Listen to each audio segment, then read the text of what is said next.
Chapter 16. I'm woken the next day by Trish banging sharply on my door. Samantha, I need to speak to you now. It's not even 8 o'clock on a Saturday morning. Where's the fire? Okay, hang on a sec, I call blearily. I get out of bed and put on a dressing gown, my head filled with delicious memories of last night. Nathaniel's hand in mine, Nathaniel's arms around me. Yes, Mrs. Geiger? I open my door to see Trish standing there in a white robe. She puts her hand over the cordless phone in her hand. Samantha, there's a strange note of triumph in her voice. You've fibbed to me, haven't you? I feel a white flash of shock. How could she? Haven't you? She gives me a penetrating look. I'm sure you know what I'm talking about. My mind frantically runs over all the fibs I've ever told Trish, up to and including I'm a housekeeper. It could be anything. It could be something small and insignificant. Or she could have found out the whole lot. I don't know what you're referring to, I say in a throaty voice. Madam. Well, Trish walks toward me, swishing her silk dressing gown crossly. As you can imagine, I'm rather upset that you never told me you'd cook paella for the Spanish ambassador. My mouth hangs open. I specifically asked in your interview if you had cooked for any notable persons. Trish arches her eyebrows in reproof. You never even mentioned the banquet for 300 at the Mansion House. Okay. Has she been bipolar all this time?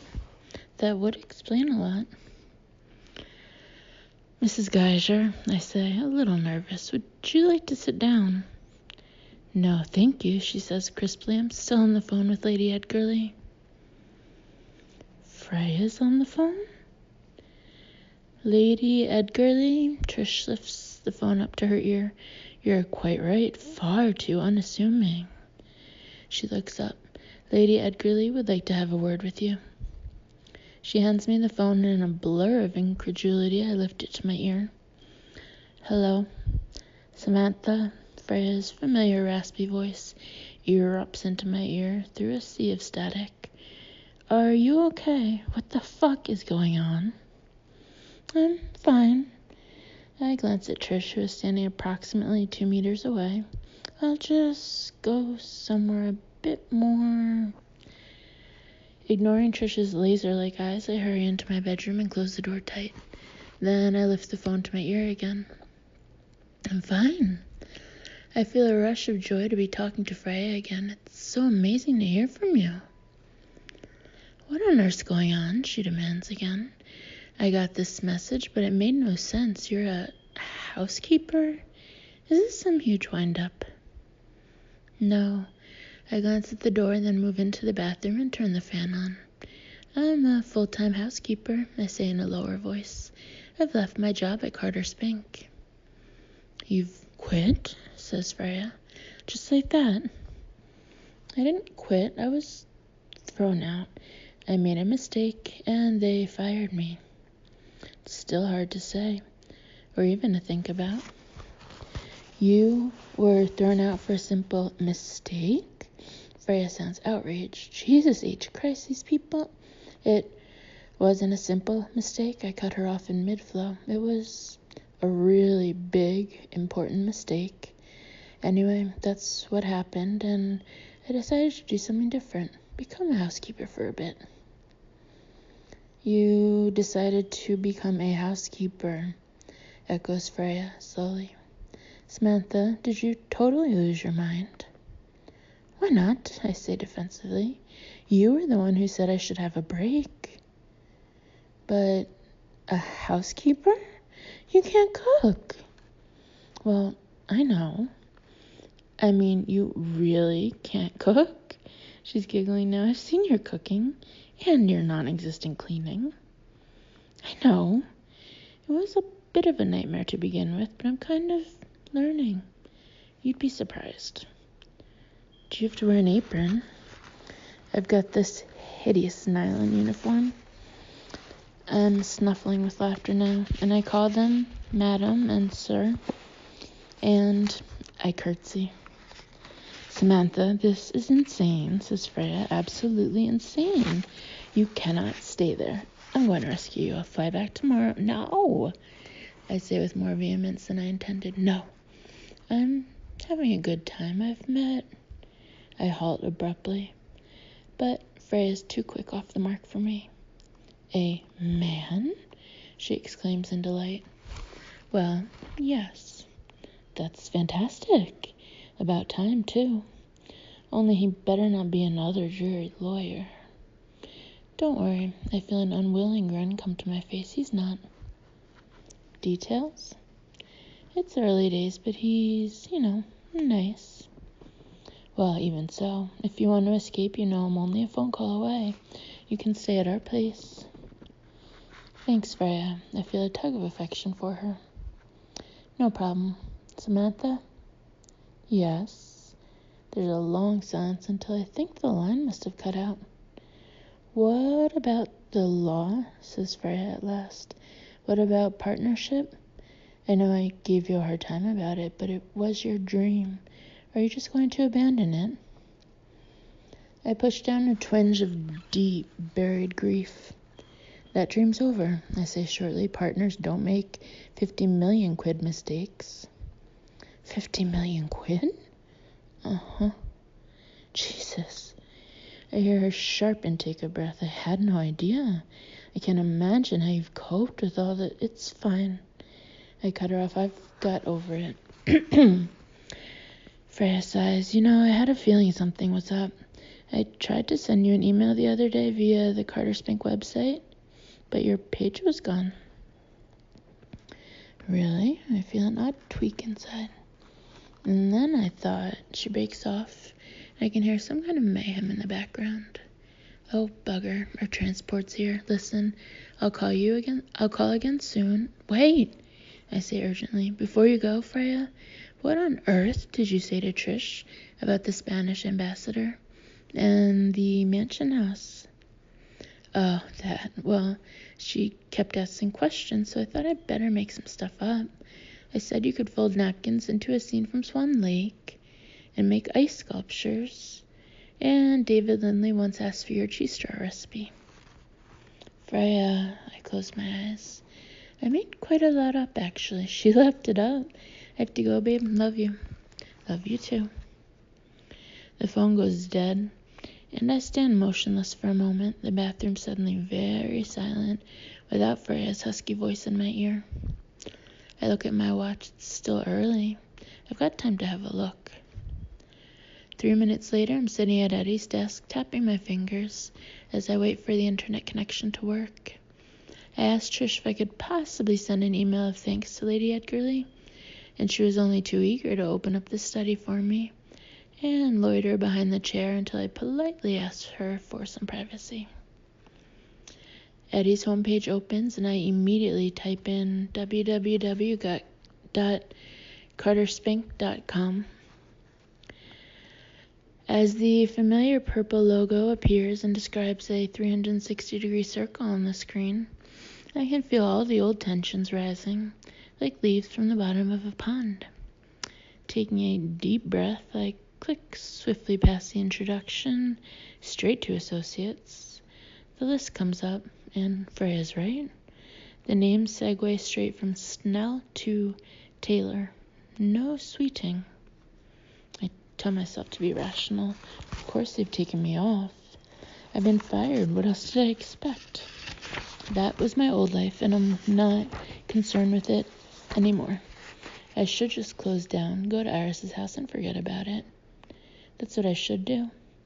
Instead, I find myself reaching for the mouse and tapping Samantha Sweeting into the search box. No result pings up a few moments later. No result? Nowhere on the whole website? But what about in the media section or news archives? I quickly click onto the Done Deals box and search for Eurosal merger Danco. That was a big European deal last year, and I handled the financing. The report appears on the screen with the headline, Carter Spink advises on £20 billion merger. My eyes run down the familiar text. The Carter Spink team was led from London by Arnold Seville, with associates Guy Ashby and Jane Smilington. I stop in disbelief, then go back and read the text more slowly, searching for the missing words. And Samantha Sweeting, it should read. But the words aren't there. I'm not there. Quickly I click onto another deal, the Conlon acquisition. I know I'm in this report. I've read it, for Christ's sake. I was on the team. I've got a tombstone to prove it. But I'm not mentioned here either. My heart is thudding as I click from deal to deal, tracking back a year, 2 years, 5 years. They've wiped me out. Someone has gone painstakingly through the entire website and removed my name. I've been erased from every deal I was involved with. It's as if I never even existed. I try to stay calm, but anger is bubbling up hot and strong. How dare they change history? How dare they wipe me out? I gave them 7 years of my life. They can't just blot me out, pretend I was never even on the payroll. Then a new thought hits me. Why have they bothered doing this? Other people have left the firm and haven't disappeared. Am I such an embarrassment? I look at the screen silently for a moment. Then, slowly, I type in www.google.com and enter Samantha Sweeting in the box. I add lawyer to be on the safe side and press enter. A moment later, the screen fills with text. As I scan the entries, I feel as though I've been hit over the head. ... The Samantha Sweeting debacle. ... Discovery. Samantha Sweeting went AWOL, leaving colleagues to... Heard about Samantha Sweeting. ... Samantha Sweeting jokes. What do you call a lawyer who... Samantha Sweeting fired from Carter Spink. ... One after another. From lawyers' websites, legal news services, law students' message boards. It's as if the whole legal world has been talking about me behind my back. In a daze, I click to the next page, and there are still more. And on the next page, and the next. I feel as though I'm surveying a wrecked bridge. Looking at the damage, realizing for the first time quite how bad the devastation is. I can never go back. I knew that. But I don't think I really knew it. Not deep down in the pit of my stomach. Not where it counts. I feel a wetness on my cheek and jump to my feet, shutting all the web pages down, clearing history in case Eddie gets curious. I shut down the computer and look around the silent room. This is where I am, not there. That part of my life is over. Iris's cottage is looking as idyllic as ever as I dash up the front door out of breath. In fact, even more idyllic as a goose is now wandering about with her hens. Hello, Iris is sitting on the front step with a mug of tea. You seem in a hurry. I just wanted to get here on time. I glance around the garden, but there's no sign of Nathaniel. Nathaniel had to go and sort out a leaking pipe at one of the pubs, says Iris, as though reading my mind. But he'll be back later. Meanwhile, we're going to make bread. Great, I say. I follow her into the kitchen and put on the same stripy apron as last time. I've started us off already, says Iris, going over to a large, old-fashioned mixing bowl on the table. Yeast, warm water, melted butter, and flour. Mix together and you have your dough. Now you're going to knead it. Right, I say, looking blankly at the dough. She shoots me a curious glance. Are you all right, Samantha? You seem out of sorts. I'm fine. I will myself to concentrate. Sorry. I know people have machines to do this for them, she says, hefting the dough onto the table, but this is how we make it the old-fashioned way. You'll never taste better. She kneads it briskly a couple of times. You see, fold it over, make a quarter turn. You need to use a bit of energy.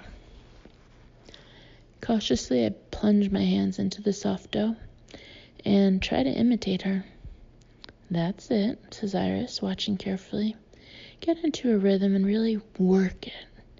Kneading's very good for releasing stress, she adds with wry humor.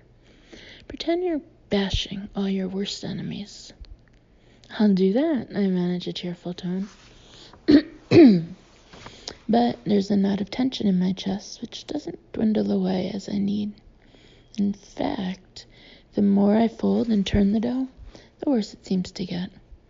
I can't stop my mind flipping back to that website. I did good things for that firm. I won clients. I negotiated deals. I was not nothing. The more you work the dough, the better the bread will be, says Iris, coming over to the table with a smile. Can you feel it becoming warm and elastic in your hands? I look at the dough in my fingers, but I can't connect with it. I can't feel what she wants me to. My senses aren't plugged in. My mind is skittering about like a squirrel on ice. I start kneading again, harder than before, trying to capture it. I want to find that contentment I had last time I was here. That feeling of simplicity and earthiness, but I keep losing my rhythm, cursing in frustration as my fingers catch on the dough. My upper arms are aching, my face is sweating, and the turmoil inside me is only getting worse. How dare they wipe me out? I was a good lawyer. I was a good fucking lawyer. Would you like a rest? Iris comes over and touches my shoulder. It's hard work when you're not used to it. What's the point? My words shoot out before I can stop them. I mean, what's the point of all this? Making bread. You make it, and you eat it, and then it's gone. I break off abruptly, not quite knowing what's come over me. I don't feel totally on top of myself. Iris gives me a careful look. You could say the same of all food, she points out gently. Or life itself. Exactly. I rub my forehead with my apron. Exactly.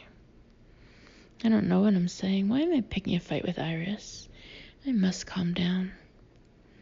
I think that's enough kneading, she says, taking the dough from me and patting it into a round shape. Now what? I say, trying to speak more normally. Shall I put it in the oven? Not yet. Iris places the dough back in the bowl and puts it on top of the stove. Now we wait. Wait? I stare at her. What do you mean, wait? We wait. She pops a tea towel over the bowl. Half an hour should do it. I'll make a cup of tea. But what are we waiting for? For the yeast to rise and work its magic on the dough. She smiles. Underneath that towel, a small miracle is happening. I look at the bowl, trying to think miracles, but it isn't working. I can't feel calm or serene. My body is wound up too far. Every nerve is hopping with tension. I used to be in control of my time to the minute, to the second, and now I'm supposed to wait for yeast. I'm supposed to stand here in an apron waiting for a fungus. I'm sorry, I hear myself say. I can't do it. I head for the kitchen door and out into the garden. What? Iris comes after me, wiping her hands on her apron. Sweetie, what's wrong? I can't do this, I wheel around. I can't just sit around patiently, waiting for yeast to get its act together. Why not? Because it's such a waste of time. I clutch my head in frustration. It's such a waste of time. All of it. What do you think we should be doing instead? She asks with interest. Something important, okay? I walk to the apple tree and back again, unable to keep still. Something constructive. I glance at Iris, but she doesn't seem offended. What's more constructive than making bread? Oh gosh, I feel an urge to scream. It's okay for her with her hens and her apron and no wreck career on the internet. You don't understand anything, I say close to tears. I'm sorry, but you don't. Look, I'll just leave. Don't leave. Iris's voice is surprisingly firm. The next moment she's in front of me, placing her 2 hands on my shoulders, looking at me with her penetrating blue eyes. Samantha, you've had a trauma, she says in kind, even tones, and it's affected you very deeply. I haven't had a trauma. I wheel away out of her grasp. I can't do this, Iris. I can't pretend to be this. I'm not a bread maker, okay? I'm not a domestic goddess. I look around the garden desperately as though searching for clues. I don't know who I am anymore. I have no bloody idea. A single tear rolls down my cheek and I wipe it away roughly. I'm not going to cry in front of Iris. I don't know who I am, I exhale more calmly, or what my goal is, or where I'm headed in life, or anything. My energy's gone, and I sink down on the dry grass. A few moments later, Iris comes and squats down beside me. It doesn't matter, she says, her voice soft. Don't beat yourself up for not knowing all the answers. You don't always have to know who you are. You don't have to have the big picture or know where you're heading. Sometimes it's enough just to know what you're going to do next. For a while, I let her words run through my head like cool water on a headache. And what am I going to do next, I say at last, with a hopeless shrug. You're going to help me shell the beans for lunch. She's so matter-of-fact that I half smile in spite of myself. Meekly, I follow Iris into the house, then collect a big bowl of broad beans and start splitting the pods as she shows me. Pods into a basket on the floor, new broad beans into the basin, over and over and over. I become a little calmer as I immerse myself in the task. I never even knew broad beans came from pods like this. To be honest, my total experience of broad beans has been picking them up in a plastic-covered packet from Waitrose, putting them in my fridge, taking them out a week after the sell-by date, and throwing them away. But this is the real thing. This is what they're like, dug straight out of the ground, or picked off the bush, whatever it is. Each time I split one open, it's like finding a row of pale green jewels. And when I put one in my mouth, it's like, oh, okay, it needs to be cooked. Yuck. When I've finished the beans, we return to the dough, kneading it into loaves. We put the loaves into special tins and then have to wait another half hour for them to rise again. But somehow this time I don't mind. I sit at the table with Iris, hauling strawberries and listening to the radio until it's time to put the tins into the oven. Then Iris loads a tray with Cheshire cheese, bean salad, biscuits, and strawberries, and we take it outside to a table set under the shade of a tree. There, she says, pouring some iced tea into a tumbler made of bubbled glass. Better? Yes, thanks, I say awkwardly. I'm sorry about earlier. Samantha, it's all right. She cuts a piece of cheese and puts it on my plate. You don't have to apologize. But I do. I take a deep breath. You've been so wonderful. And Nathaniel, he took you to the pub, I heard. It was amazing, I say with enthusiasm. You must be so proud to have that in your family.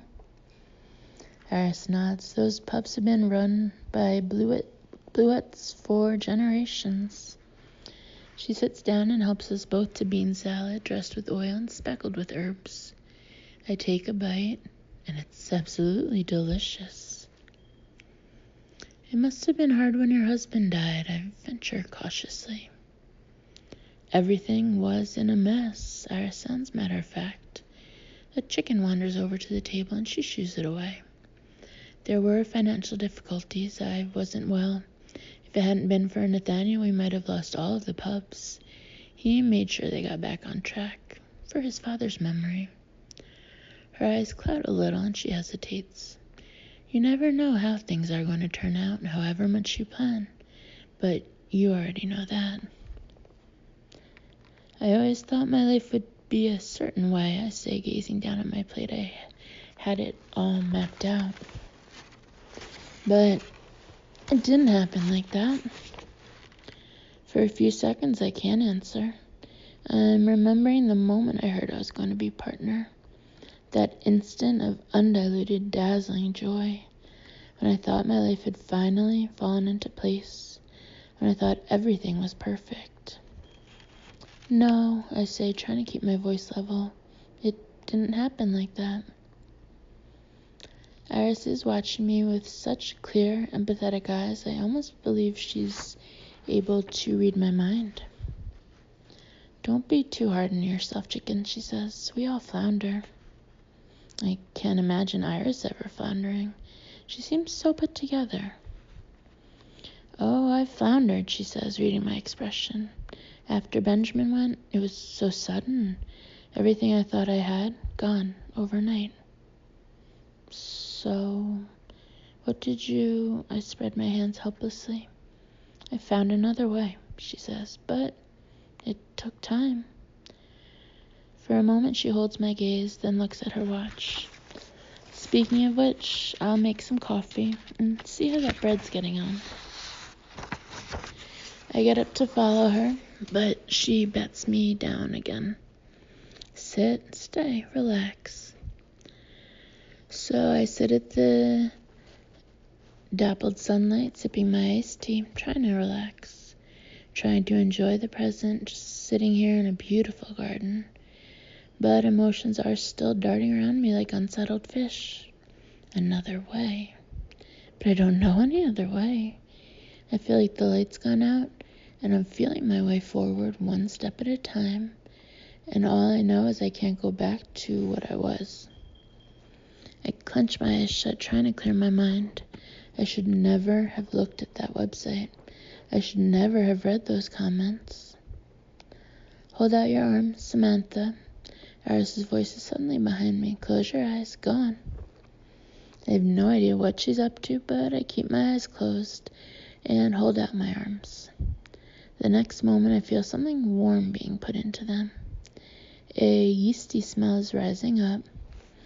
I open my eyes to see a loaf of bread in my arms. Proper bread. Real, proper bread, like you'd see in a baker's window. Fat and plump and golden brown, with faint striations and a crusty, almost flaky top. It smells so delicious I can feel my mouth watering. Tell me that's nothing, says Iris, squeezing my arm. You made that, sweetie, and you should be proud of yourself. Something hot is wetting my throat as I clutch the warm loaf. I made this bread. I made it. I, Samantha Sweeting, who couldn't even microwave a packet of soup, who gave up 7 years of her life to end up with nothing, to be wiped out of existence, who has no idea who she even is anymore. I made a loaf of bread. Right now, I feel like this is the only thing I have to hold on to. To my horror, a tear suddenly rolls down my cheek, followed by another. This is ridiculous. I must get a grip on myself. Looks good, comes Nathaniel's easy voice behind me, and I wheel around in shock to see him standing next to Iris. Hi, I say, flustered. I thought you were fixing a pipe or something. Still am, he nods. I just popped home. I'll go and get the other loaves out, says Iris, patting me on the shoulder and disappearing over the grass toward the house. I stand up. Just the sight of Nathaniel is adding all sorts of new emotions into the mix. More fish darting around my body. Although now I think about it, they're mainly varieties of the same fish. Are you all right? He says, acknowledging my tears. I'm fine. It's just been a strange day. I brush them away in embarrassment. I don't usually get so emotional about bread. Mom said you got a bit frustrated. He raises his eyebrows. All that kneading? It was the rising. I raised a rueful smile, having to wait. I've never been good at waiting. Uh-huh. Nathaniel's steady blue eyes meet mine. For anything.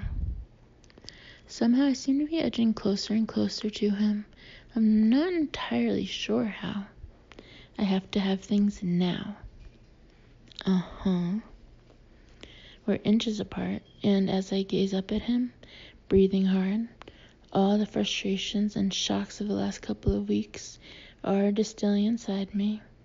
A huge block of pressure is growing until I can't bear it. Unable to stop myself, I reach up and pull his face down toward mine. I haven't kissed like this since I was a teenager, arms wrapped around each other, oblivious of anything else in the world. Completely lost. Trish could be standing there with a video camera issuing directions, and I wouldn't notice. It seems hours later that I open my eyes and we draw apart. My lips feel swollen, my legs are staggery. Nathaniel looks equally shell-shocked. The bread is totally squashed, I suddenly notice. I try to reshape it as best I can, putting it on the table like a deformed pottery exhibit while I gather my breath. I don't have long, Nathaniel says. I have to get back to the pub. His hand runs lightly down my back, and I feel my body curving toward his. I don't take long, I say, my voice husky with desire. When did I become so brazen exactly? I really don't have long. He glances at his watch. About 6 minutes. I only take 6 minutes, I murmur, with an enticing glance, and Nathaniel smiles back as though I'm joking. Seriously, I say, trying to sound modest yet sexy. I'm fast, 6 minutes, give or take. There's silence for a few moments. An incredulous expression is coming over Nathaniel's face. Somehow he doesn't look as impressed as I thought he would. Well, round here we take things a bit slower, he says at last. Right, I say, trying not to look at all disappointed. Well, I'm sure, I trail off. I should not have started that sentence. He looks at his watch again. I must be off. I have to drive over to Gloucester tonight. I feel an inward drop at his businesslike tone. He's barely looking at me anymore. I should never have mentioned timing, I realize in dismay. Everyone knows you never bring up any kind of numerical measurement during sex with a man. It's the most basic rule. So, I'll see you, I say, trying to sound casual yet encouraging. But what are you doing tomorrow? I'm not sure yet, he shrugs noncommittally. Are you around? I guess so, maybe. Well, I may see you. And with that, he's striding away again over the grass, and I'm left with nothing but a misshapen loaf of bread and total confusion.